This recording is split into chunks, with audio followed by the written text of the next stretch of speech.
Hai guys, ketemu lagi sama gue Yoka di Cerita Programmer nomor 12. Apa kabar dunia? Lama nggak ketemu. Oke, jadi apa kabar? Gue lama nggak ketemu ya, nggak online di YouTube. Ini tahun keempat setengah dari karir gue di dunia programming dan ini nggak kerasa banget ya. Terakhir kali kayaknya kalau nggak salah, ini 1 atau 2 tahun lalu ya di YouTube itu berarti baru 2 atau 3 tahun. Dan sekarang day to day gue jadi pindah ke engineering manager dan masih di ruang guru juga perusahaannya. Jadi kayak 4,5 tahun eh, total semua ada di ruang guru sih. Oke, next. Jadi kan di sini judulnya kayak cerita programmer ya, tapi kenapa gue jadi engineering manager gitu ya mungkin. Jadi alasan itu salah satunya tuh yang pertama karena waktu itu gue dijeblosin sama manajer gue ya. Ini buat Irfan Husni sama Justinus Oke tolong ya. Itu kelakuan parah banget ya, ngejeblosin orang ke engineering management gitu. Tapi ya dijeblosin iya gitu. Cuman pada dasarnya gue seneng karena gue bisa jadi amplifier buat project gitu. Jadi kayak senang aja rasanya kalau misalnya kita bisa bikin project itu jalan, bikin project kita ngebantu teman-teman kita deliver dan projectnya itu creating impact gitu ya. Sama yang paling penting sebenarnya gue seneng banget em, ngebantuin orang dan tim gue tuh grow gitu. Eh, Kenapa? Karena sebenarnya salah satu tugasnya engineering manager itu adalah gimana caranya biar kita bisa tim kita itu bisa grow gitu. Kita perlu bantuin nge-match atau nyocokin dengan karir path-nya mereka dan kebutuhan perusahaan dan itu em, kalau misalnya pas lagi performance review, jadi buat informasi biasanya kalau di perusahaan tech gitu setiap beberapa periode atau setiap periode ya, biasanya yang beda itu lama periodenya ya.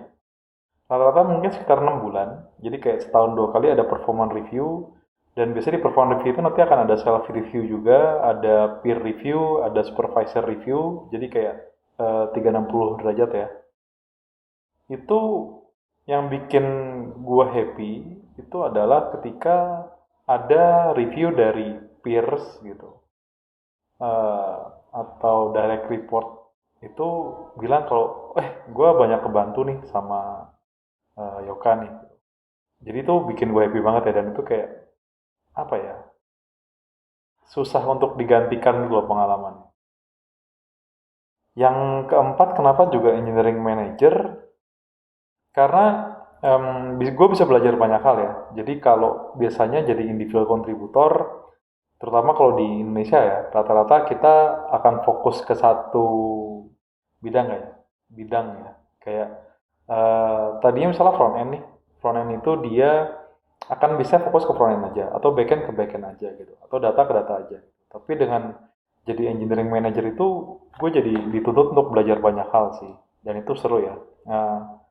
Goalsnya biar gimana caranya kita bisa nge-coordinate banyak hal dari ada misalnya kita ada satu feature kita mau bikin feature I don't know mungkin kayak chart ya atau card yang shopping itu yang gambarnya keranjang belanja itu kita akan diminta untuk gimana caranya dari semua divisi gitu dari produknya dari back end-nya, dari front end-nya, dari datanya untuk trackingnya segala macam itu gimana caranya bisa nyatuin itu. Jadi semacam sistem integrator dan itu bakal banyak banget belajar sih dari people-nya, belajar back end-nya, gimana cara dia arsitekturnya segala macam gitu. Dan um, yang alasan terakhir itu dari pengalaman gua itu kayak your manager itu will make you or break you gitu. Kayak banyak kalau kita mungkin sering denger ya ceritanya itu kayak di Twitter atau di Instagram gitu atau di YouTube itu banyak yang ih manajer gue kayak gini banget gitu. Tapi yang gue rasain di karir gue sejauh ini tuh kayak gue merasa engineering manager gue itu ngebantu banget gitu. Dan itu yang bikin gue kayak ini oke banget ya jadi engineering manager gitu, kayak ada impact-nya di sana. Dan kebetulan di kantor kan juga gue involved di hiring juga, dan itu sering banyak dengar cerita sih, kayak di tempatku engineering manajernya gini mas gitu. Aku udah nyoba gini tapi ternyata jadinya begini gitu. Dan itu juga kayak, oh iya emang eh, itu engineering manager itu tidak cuman dia nge-manage atau ongkang-ongkang kaki aja ya, tapi juga emang akan ngebantu banget dari si engineer itu untuk jadi grow. Terus pertanyaannya mungkin kayak gini ya, kayak kalau jadi engineering manager ini nggak ngoding lagi dong? Em, Jawabannya menarik ya di sini, kayak pertama iya, nggak akan seaktif dulu waktu dulu ya, waktu jadi individual contributor di jam kerja itu. Biasanya kan kalau dulu pertama kali mungkin pas lagi junior gitu, kita eh, satu hari itu kan kayak 6 jam bersih ya untuk ngoding ya, atau 5,5 jam bersih lah. Tapi ketika jadi engineering manager itu jauh lebih dari itu gitu. Karena biasa waktu kalau tech lead misalnya itu akan berkurang jadi setengahnya kan, kayak sekitar 3 jam kan. Dari 6 jam tadi ya, itu bersih. Ketika bisa jadi engineering manager akan di bawah itu lagi gitu. Terus ngapain? Apakah sebenarnya pertanyaan mungkin kalau nggak ngoding lagi, jadi berarti kayak nggak penting lagi dong skill untuk desain, skill untuk yang teknikalnya gitu. Jawabannya enggak gitu. Karena kita harus tetap ngevalidasi antara desain dan arsitektur em, program kita tuh kayak gimana gitu. Misalnya, apakah kita butuh cache-nya itu ada di back end atau ada di front end gitu. Atau apakah kita perlu, makanya kalau di front end ya, apakah kita perlu pakai server side rendering atau pakai client side rendering atau yang diantara itu gitu.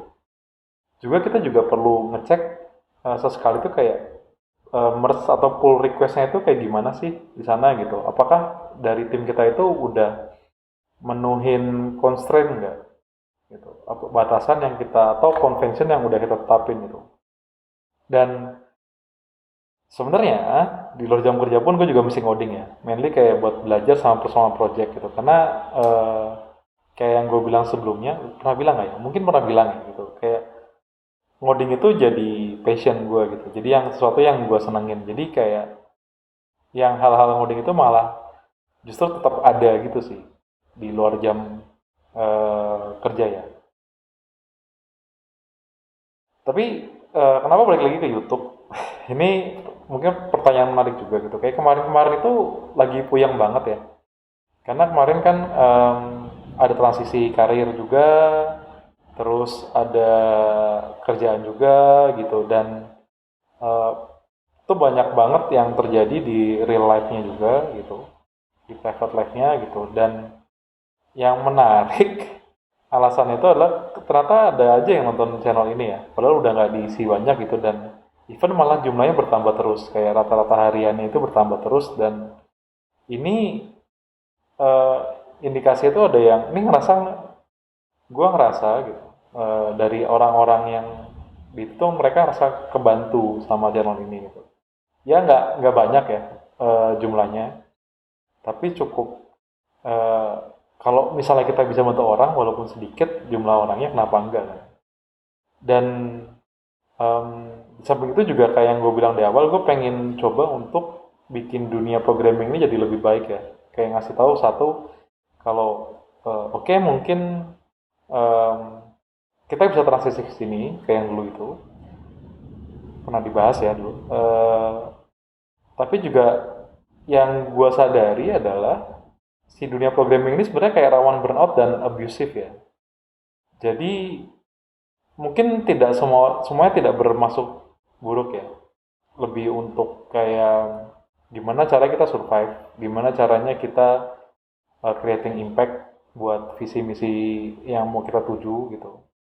Tapi ini bisa bikin, karena tensinya biasanya itu agak tinggi atau pace-nya agak cepat, ini rawan burnout gitu dan abusive gitu. Dan ini yang makanya kalau kalian juga ikutin Instagram itu ada kayak channel kayak e-commerce atau sejenisnya gitu ya. Itu sebenarnya permasalahan yang diangkat dari dunia nyata gitu sih, dari programming. Dan itu realitas di beberapa company ya. Gitu. Oke, terus mau ngisi apa nih sekarang? Pertama yang jelas kayak perjalanan karir jadi programmer itu kayak gimana sih? Eh, so far emang gue belum lama, baru 4,5 tahun gitu. Banyak teman-teman gue yang udah sampai 10 tahun, udah sampai lama gitu. Tapi walaupun begitu tetap ada yang bisa diambil pelajarannya, gue yakin. Dan itu kalau gue bisa bikin orang lain tidak melakukan kesalahan yang sama, kenapa enggak? Gitu ya. Yang kedua tentang engineering management. Ini menarik ya, karena biasanya waktu gue pertama kali jadi programmer itu yang gue tahu itu cuma individual contributor ya, jalurnya ke sana gitu. Terus tapi kayak engineering management ini apa sih sebenarnya sih? Sekarang kan gue jadi engineering manager ya, atau bakal ke jalur engineering management ya. Dan itu kayaknya mungkin banyak yang bisa dibahas juga di sana. Yang ketiga itu product engineering. Biasanya kalau eh, programmer taunya mereka pengen jadi tech lead atau jadi staff engineer atau jadi principal gitu.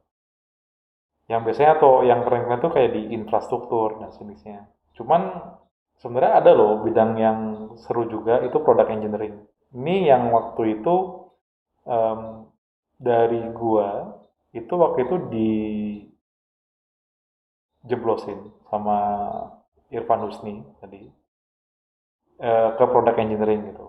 Dan ternyata emang seru gitu karena kita bisa apa ya istilahnya kayak ke end usernya kita bisa creating impact buat mereka. Misalnya kayak gimana sih cara bikin eh, satu feature gitu, satu feature atau satu program itu untuk membantu belajar gitu kan. Itu ada matrix-matrixnya biasanya, ada datanya gitu. Kalau untuk misalnya kita ternyata nih yang di kalau misalnya bentuknya kayak gini, usernya nanti kelakuannya kayak gini nih gitu. Gimana kalau kita ganti jadi begitu biar usernya lebih konsen belajar misalnya. Dan itu seru juga sih. Yang pertama computer science atau algoritma. Gue dulu bukan dari anak IT ya, gitu. Memang pernah ada belajar dikit-dikit di kampus gitu. Dulu background gue elektro, tapi gue nyadar kalau sebenarnya waktu pindah ke programming gitu, ini skill gue di sini tuh nggak terlalu oke ya gitu. Jadi harus baca-baca manual segala macem kayak gitu. Dan gue pengen coba kontribut di sini juga gitu, belajar tentang computer science, algoritma, sama nanti kayak gimana sih sebenarnya ini pengaruhnya apa sih? Kalau gue tahu ini kenapa gitu? Karena kalau nggak kebayangkan gitu. Eh, Kayak dulu mikirnya ya frontend kan cuman naik turunin banner atau ganti CSS gitu kan. Apa hubungannya sama computer science dan algoritma? Jawabannya banyak banget. Terutama kalau misalnya yang di front end ya, itu bayangin kalau mau bikin webpack juga kan pakai computer science dan algoritma ya. Atau mau bikin Babel misalnya gitu. Itu kan buat compiling, ngeparsing, bikin AST-nya segala macam kan juga pakai ini ya. Yang kelima itu sistem desain. Sistem desain ini yang biasanya kena kalau orangnya ini nggak belajar tentang sistem ya. Gitu. Jadi kayak um, kalau kita mau bikin satu sistem software gitu, itu akan berbeda pendekatannya antara kita mau bikin buat 100 orang gitu, atau buat 1.000, atau buat 1 juta, atau 1 miliar, atau atau puluhan miliar gitu. Itu kan berbeda pendekatannya gitu. Dan kalau kita nggak tahu sistem desain ini, kemungkinan bakal KO sih sistemnya. Gitu. Jadi itu yang kelima. Nah, yang keenam itu gue ngelihat banyak kayak programming yang dasar-dasar itu banyak ya. Channelnya atau di Medium segala macam. Tapi untuk yang intermediate dan advance itu agak kurang banyak gitu. Ada, tapi masih kurang banyak. Nah, itu pengen coba ngisi di sini sih. Mungkin lebih ke gimana programming itu terlepas dari hello world-nya. Apa yang bisa kita ulik dari programming gitu. Misalnya kayak Mungkin belajar kayak Lisp atau belajar tentang bikin parser atau tentang eh I don't know, mungkin kayak programming language kayak Haskell, OCaml atau sejenisnya gitu. Atau mungkin kalau di front end itu yang pernah dengar tentang Elm, eh kayaknya pengen coba ke sana. Kenapa? Karena sebenarnya eh kalau buat gue itu berasa banget ya. Ketika belajar programming itu lebih dari yang lewatin yang sehari-hari gitu, yang sehari-hari dipakai gitu. Itu nambah eh, nambah apa ya? Nambah wawasan gitu. Dan ketika nambah wawasan ini, yang menariknya adalah bayangin kalau kita cuma tahu palu sama paku gitu ya. Itu semua hal itu akan dianggap palu dan paku gitu loh. Akan diperlakukan seperti itu. Tapi kalau toolbox kita lengkap gitu, teknik kita banyak, kita akan tahu kalau untuk masang paku ya bisa pakai palu gitu.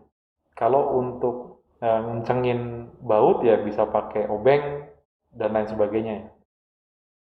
Yang terakhir tuh ada juga mungkin kayak interview programmer lainnya ya. Kebetulan 4 tahun ini banyak nambah kenal orang juga gitu. Dan kayaknya kemarin ada dari yang ngedengerin channel ini juga kayak nyaranin, gimana kalau misalnya ada interview sama programmer lain nih gitu. Jadi biar lebih ada gambarannya dan itu idenya menurut gue lumayan oke ya. Oke sih buat diterapin. Oke, sebanyak itu yang ininya emang ngerti gitu gue. Jawabannya enggak. Masih banyak yang harus gue pelajarin, tapi gue percaya kalau misalnya kita sharing gitu ya, nanti belajarnya makin ngerti ya. Dan kalau misalnya gue nge-share hal yang gue lagi pelajarin juga, itu kemungkinan ya itu udah akan double ya gitu. Satu akan membantu orang lain juga gitu. Yang kedua gue juga akan sambil nikmatin prosesnya gitu. Jadi ya sama-sama belajar aja gitu. Minta maaf kalau nanti bakal ada salah-salah, cuman goalsnya sana gitu. Biar gue belajar dari ini juga bisa orang lain bisa ngeliat gitu ya. Oke, terus apa? Terus kalau intinya kalau ada yang mau dibahas lainnya bisa tulis di sini juga gitu. Sorry ini baru tune in lagi. Moga-moga kedepannya bisa mulai konsisten walaupun dikit-dikit ya nambahnya. Oke, thank you buat nonton sampai akhir. Bye.